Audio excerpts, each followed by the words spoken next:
So the question going around a Second Life is, why do black like flexi hair? Well, I think I can answer that. I am African American and I like flexi hair. But I think instead of examining race, we should ask ourselves, why do people like flexi hair in Second Life? That's a much better question. We're in trances, going off to different places, different planets. Watch your aura pass me by, losing balance. What if we run out of time and second chances? Empty-handed. You like the fast life, you like to drive and get down and dirty, act like the bad guy. You want some love, me like when you feel like calling at midnight. You got the best of me, you got me losing sleep. I've been hopeful, baby, I was hoping maybe that you cross my path.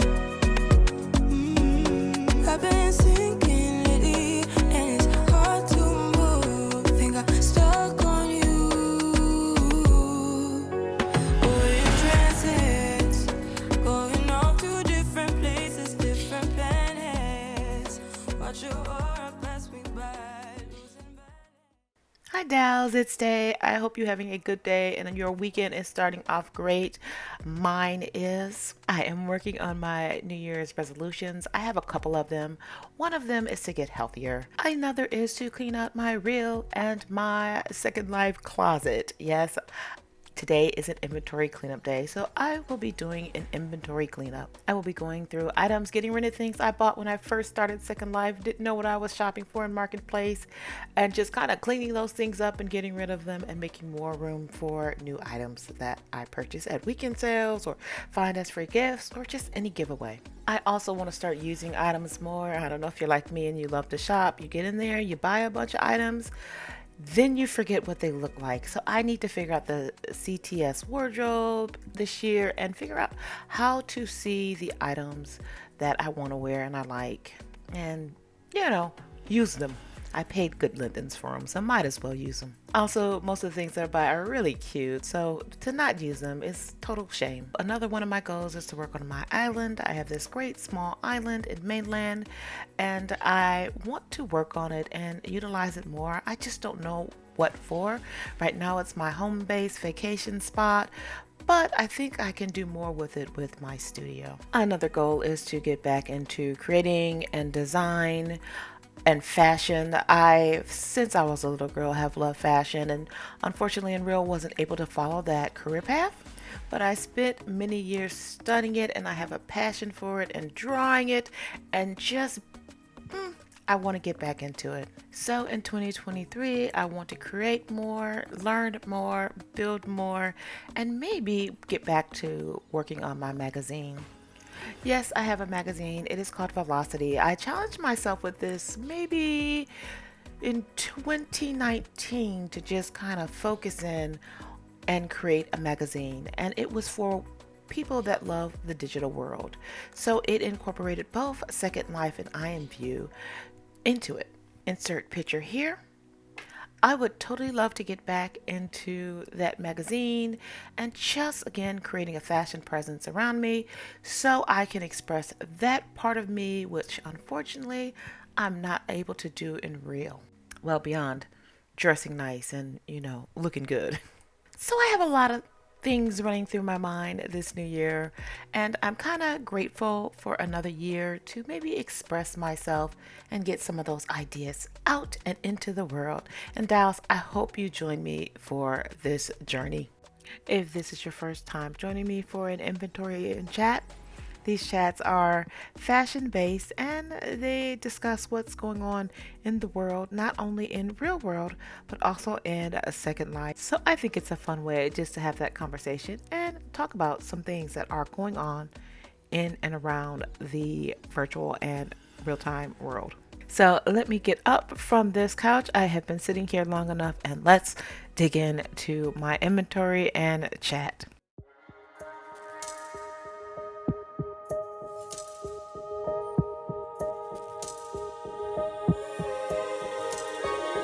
Finally don't get no fuss, finally be riding on my way.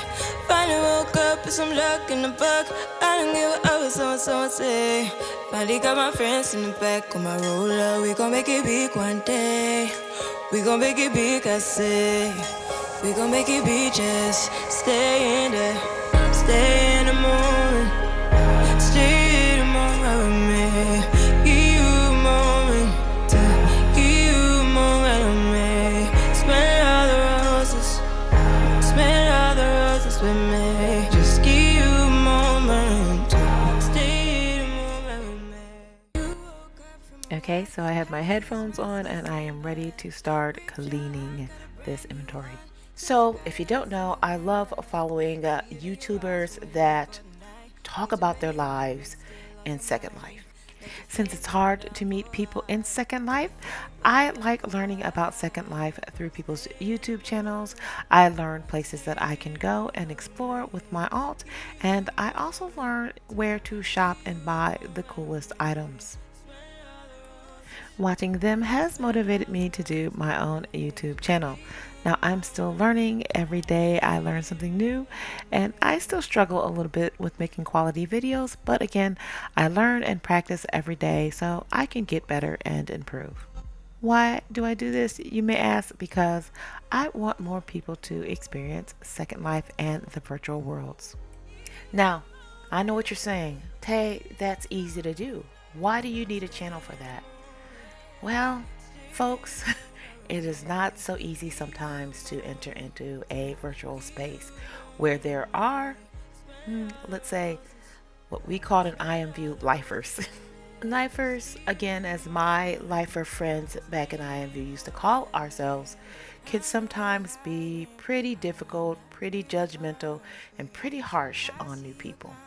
Now, don't get me wrong, having been in virtual spaces a long time, I do understand why the virtual space can be very hard to navigate as far as personal relationships go. And all the dramas that you get in real time, well, of course, you're going to get in Second Lifetime. Now, that said, please know that sometimes lifers get to creating rules, and these are unspoken rules that they encourage or speak to often in Second Life. Those rules tend to fall in how you present your avatar to the world. And my avatar was very personalized. I was able to get into the system and edit the skin and the face to the way I liked it. But I would still have people that had been in IMView a long time telling me what head to purchase or what products to buy to make my avatar look different. I personally liked how my avatar looked, and it was my game, my roleplay, my world.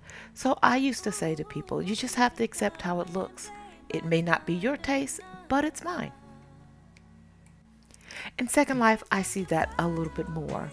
There are some spaces, some dance clubs, some places that people want to get jobs to gain Londons at, who give a list of what your avatar should be to enter their space. I've also even met people, yes, who in the middle of talking to them joked and laughed about how my avatar looked. They told me I had the wrong head, the wrong body, and one of the biggest contentions on the grid, for some reason I don't know why, is my avatar wears flexi hair. Now, the my res day in Second Life was a lower date. My experience in a virtual world is not 1 or 2 years. I've been in some form of a virtual world for a long time. So I've learned I do not feed the trolls.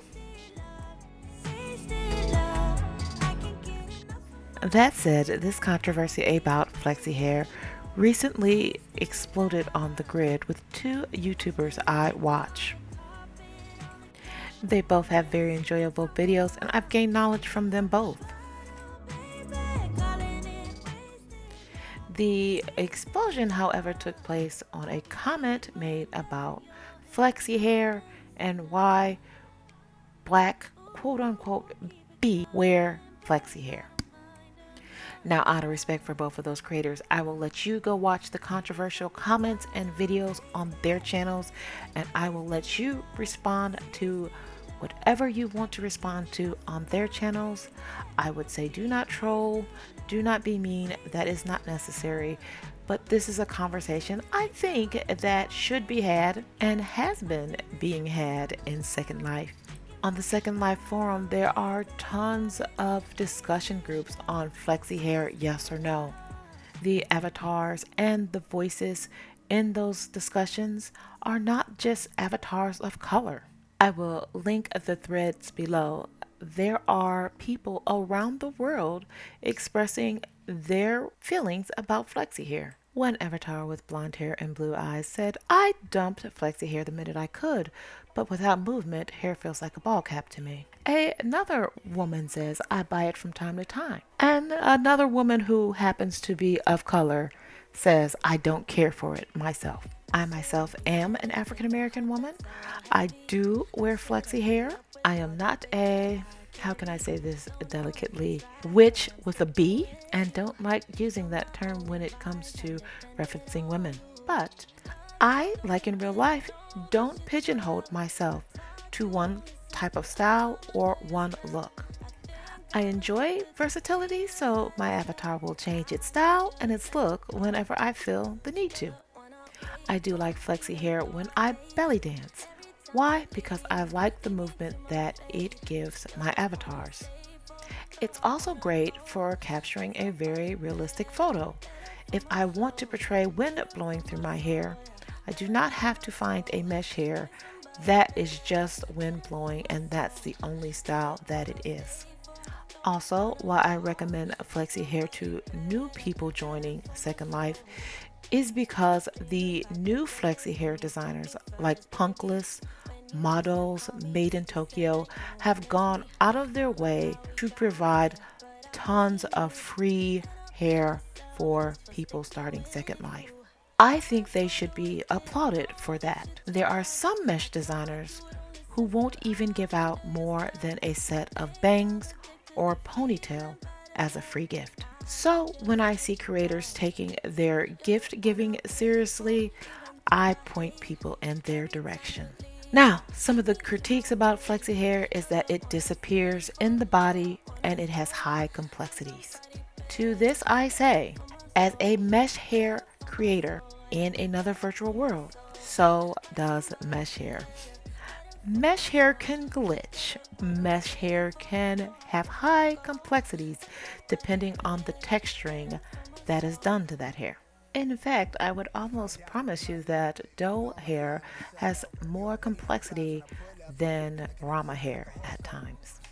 So if you're wearing a doe hair because it is beautifully textured, your complexity may be a little higher. Unlike a flexi hair, mesh hair sits in the same position, so as you do more than just walking, your hair will move and go through your body and glitch. As for complexity, I keep my complexity pretty low even wearing flexi hair. Complexity can be impacted by many things. Your complexity can be high if you have a lot of auras on you, a lot of attachments, a lot of jewelry, a lot of movement. And we have to be really honest with ourselves. Flexi hair will not be the cause or sole cause of a sim crashing. Now, in saying all that, I don't want to make this all about flexi hair. I just wanted to answer the question why some women choose to wear it. Now you know why I wear it. Let's go on to the bigger picture of the conversation. I think everybody that looks at the conversation that is being had between these two YouTubers will know it's not about flexi hair. The conversation is more about the way one YouTuber stereotyped women who wore flexi hair. I should say before we start, these YouTubers are from two different countries, so they have two different histories and two different backgrounds. This, I will say, is definitely shaping the dialogue. The negative comment about black bees wearing a flexi hair comes from a YouTuber who comes from a country that doesn't have a history of race-based enslavement, race-based stereotyping, or race-based discriminatory law. So if I liken it to a noob or a new person entering a virtual space, sometimes they will offend people because they do not understand the rules, the language, or how the game is played in that virtual space. And they may not understand why their comments may not be taken as a joke to those people that receive them in that space. Race based stereotyping has been a toxic legacy in America, and it's not a legacy that is taken lightly. Regardless of what world you're in, real or second life, most African Americans are not going to take it lightly. If I would put it into perspective, I would tell the YouTuber it is similar to what it was like for Eastern Europeans to move around in Western Europe. To just give her a point of reference, having many friends from Slovakia, they talked about how they were treated differently when moving and traveling from country to country in Europe. Many of my friends still feel like today, as Eastern Europeans going into Western Europe, they are talked down and looked down upon. So, to put your comment in perspective, and maybe a way that you can understand why your African American viewers were offended by the comment, it would be like a British woman saying only Eastern European itches wear flexi hair. I hope you can see how getting this from somebody from another culture would feel that it's denoting something is negative and wrong with your culture. And if you tie country perspective in, like the history of African Americans in America, you can see how this hurts even more coming from someone of a different race. It really comes across as if you're saying there's something wrong with those women for making certain decisions. And who wants to feel that way for choosing a hairstyle in Second Life? What I do hope is that the speaker who said this, if they watch this video, can see and relate to how this comes across as negative and maybe changes her mind in the future on her stance about this topic. I know in this modern world, women like to call themselves itches and boss itches and bad itches. But as a reminder, the term itch is a term that's used for a female dog. I don't think any woman should be using that term towards herself or others, but that's just me. Live and let live. But we do have to be cautious when we are crossing cultural waters when we're using that term. That was such a heavy topic, and I have to just say, at the end of the day, it's Second Life. It's your vision, your view, your role play, and it's just an accessory in Second Life, a pixel hair. Again, why anyone cares that someone else is using it is beyond me. But if you do, and if you want to separate yourself from people that wear it, that is your choice. But just mind your words when you're separating yourself from them. Phew, that was enough controversy grid-wise to shake me up. So I am going to move to a fashion controversy that is out there in the world. I am making some good progress on my inventory, and I tell you, these things help, and I enjoy having these conversations with you all. I do have a quick follow-up on Balenciaga, and then I am going to move into another controversy involving Katie Holmes and her Y2K throwback fashion. So dolls, let's move from hair to clothes. Oh, my sort folder is getting very big. The sort folder I use to add all of my new items, and it is a dumping ground for me. It's kind of like that junk room in your house, and now it's overflowing. I've even forgotten some of the things I purchased, so I think I'll tackle this one first before I move into the individual folders. Okay, as I do, let's do an update on Balenciaga. So as I told you in my last inventory chat, there is a craze and a song now called Burn Balenciaga. People are actually going into the Balenciaga store and heavily trolling Balenciaga employees because of the scandal. Do I agree with this? No, I do not believe in any type of trolling activity. I think there's better ways to protest. To me, one of the most effective way to protest something that you don't like or something that a company has done is to do so with your money. Do not spend there, do not buy there if you feel they are doing things inappropriately. Balenciaga is still standing on the grounds that they did not know the winter and spring campaign would include the items it did. If you'd like to know what I'm talking about, you can look back at my last inventory and chat video where I go into detail about the Balenciaga winter and spring campaigns. While Balenciaga is fighting this storm of allegations, in steps Alexandria Zarini, daughter of Patricia Gucci, granddaughter of Aldo Gucci, who was the founder of the House of Gucci. Now, I know you're wondering, what does Gucci have to do with Balenciaga? Well, they're all underneath the same parent brand, the Kering Group, who would have been responsible for approving Balenciaga's winter and spring photo campaigns. Now, what did Alexandra Gucci say that was so shocking? Well, she stated she herself was abused as a child, starting at the age of 6, which was the same age of some of the children in the photo campaign. In her video testimony, she is pushing for accountability of groups and people that ignore the abuse of children. This would be accountability also for the Kering Group, who would have technically ignored the abuse of children in this ad campaign. Now, with Balenciaga's constant trolling and Alexandria Zarini coming out as a representative of the House of Gucci and asking that accountability be had, all eyes are on Balenciaga to see if and how they will recover in 2023. I have to say that both Balenciaga and the Kering Group both apologized for that ad campaign and strongly condemned child abuse and are suing the creative director of that campaign.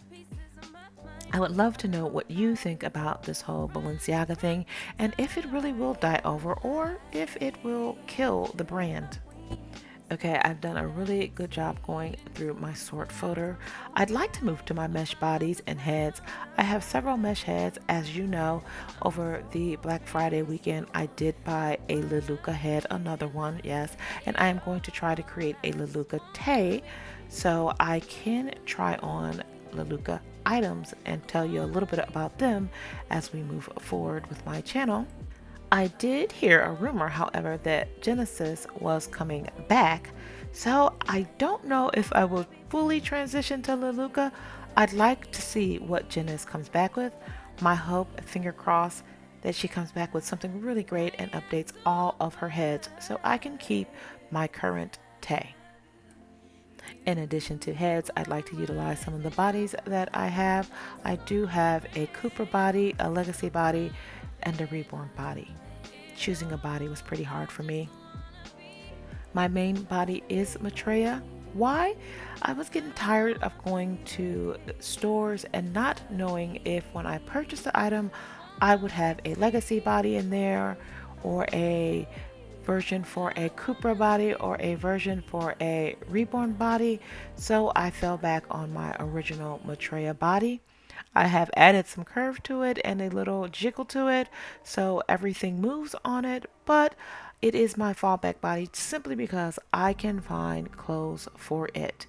When you have a Legacy or Reborn or Cooper body, it's sometimes hit and miss if you are going to find clothes. I think some clothes wear better with the curvier body, so what I am going to do is match my heads with bodies and then put palm, bra, and panties on them so I can have avatars with Tay heads and the right body shapes that I want to actually mix and match and wear different outfits with.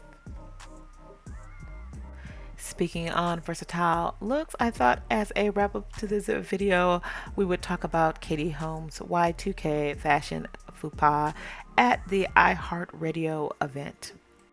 Katie Holmes, as you know, is the ex-wife of Tom Cruise and the mother of Suri Cruise.